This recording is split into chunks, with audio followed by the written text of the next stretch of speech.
लालबागच्या राजाला एक नोटीस पाठवण्यात आलेली आहे। ही नोटीस नेमकी कशा संदर्भात आहे, कोणी पाठवली आहे, त्याबद्दलची सविस्तर बातमी आता आपण बघूयात।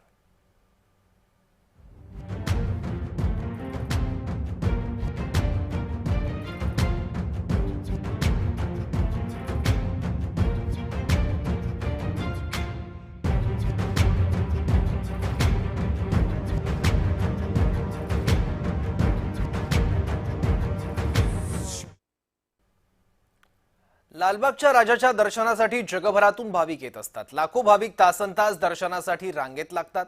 लालबागच्या राजाची भव्य दिव्य मूर्ती एकदा डोळे भरून बघावी, त्याच्या पायावर आपलं डोकं ठेवावी ही प्रत्येक भक्ताची इच्छा असते। देवाच्या दरबारात सगळे भक्त समान असतात अशी ही आपली धारणा आहे, पण लालबागचा राजा मंडळ मात्र याला अपवाद ठरलाय।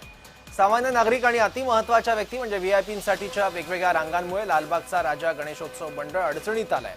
दर्शन व्यवस्थेतील या भेदभावामुळे मानवाधिकार आयोगानं लालबागचा राजा मंडळाला नोटीस बजावली आहे। यात आयोगानं राज्याच्या मुख्य सचिवांसह गृह विभागाचे अतिरिक्त मुख्य सचिव, मुंबई पोलीस आयुक्त तसंच मुंबई महानगरपालिका आयुक्त यांनाही नोटीस बजावण्यात आली आहे। या तक्रारीची शहानिशा करून 6 आठवड्यात आपलं उत्तर सादर करण्याचे आदेश मानवाधिकार आयोगानं या सर्व प्रतिवादींना दिले।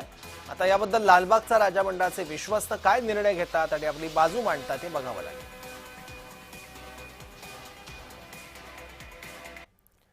तर लालबागचा राजा मंडळाला बजावण्यात आलेली नोटीसचं नेमकं कारण काय, त्याची पार्श्वभूमी काय आणि नोटीसमध्ये काय पाहूयात।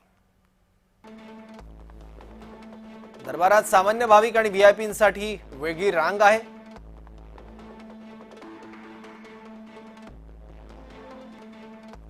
दर्शनासाठी सामान्यांना ताटकळत रांगेत राहावं लागतं।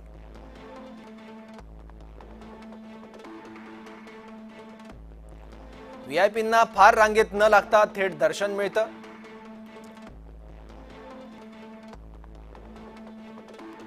सामान्य भाविकांना 20-22 तास रांगेत ताटकळत राहावं लागतं। भाविकांना धक्काबुक्कीच्या घटनाही अनेकदा घडल्या आहेत। सामान्यांना रांग, काही जणांना विशेष सवलत का, असा सवाल विचारला जातोय। या भेदभावाविरोधात मानवाधिकार आयोगाकडे तक्रार करण्यात आली होती। 22 सप्टेंबर 2023 आणि 14 सप्टेंबर 2024 रोजी याबाबत तक्रार देण्यात आली। ॲडव्होकेट आशिष राय आणि पंकज मिश्रा यांच्याकडून याबद्दल तक्रार करण्यात आली। दर्शन व्यवस्थेत भेदभाव टाळावा, न्याय द्यावा अशी मागणी करण्यात आली। हे मूलभूत मानवाधिकार हक्कांचं उल्लंघन असल्याचा दावाही करण्यात आला।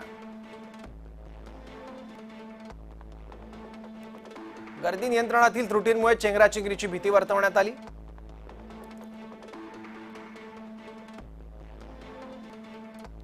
कार्यकर्त्यांच्या वर्तनामुळे लहान मुलं, गर्भवती महिला आणि वृद्धांच्या हक्काचं उल्लंघन होत असल्याचा आरोपही करण्यात आला। लालबाग गणेशोत्सव मंडळाला मानवाधिकार आयोगाकडून नोटीस बजावण्यात आली।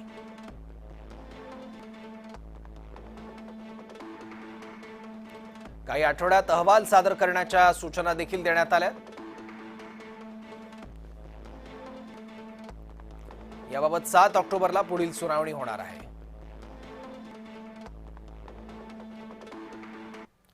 तर या संदर्भातल्या काही प्रतिक्रिया आपण बघूयात। गरिबांना न्याय नाही आणि श्रीमंतांना न्याय आहे, अशातला प्रकार हा लालबागच्या राजाची किती धक्काबुक्की होती, किती महिलांना पुरुषांना धक्काबुक्की करून आणि तासन तास उभे राहून त्यांना दर्शन पण व्यवस्थित मिळत। आणि जे व्हीआयपी येतात त्यांना 2 मिनिटांमध्ये दर्शन मिळतं। हे कुठेतरी थांबलं पाहिजे, सर्वांना दर्शन व्यवस्थित मिळालं पाहिजे, कारण भाविक भुकेलेला आहे। म्हणून अजून लालबागच्या राजाला विनंती आहे की त्याच्या कार्यकर्त्यांना, त्याच्या अध्यक्ष सेक्रेटरी की खरोखरच तुम्ही मनोभावे सेवा करता, ही सेवा लोकांपर्यंत पोहोचली पाहिजे आणि लोकांना त्याच्या दर्शनाचा लाभ झाला पाहिजे। लालबागच्या राजाबद्दल दरवर्षी काही ना काही ऐकायला भेटतं। सर्वसामान्य जनतेला लवकर दर्शन होत नाही, तासन तास लोक कंटाळलेली असतात, परंतु व्हीआयपी पर्सन लोकांना 5 ते 10 मिनिटात दर्शन होतं। त्यांना चरणी मस्तक ठेवायला सुद्धा भेटतं, पण याची दखल येथील मंडळाने घेतली पाहिजे।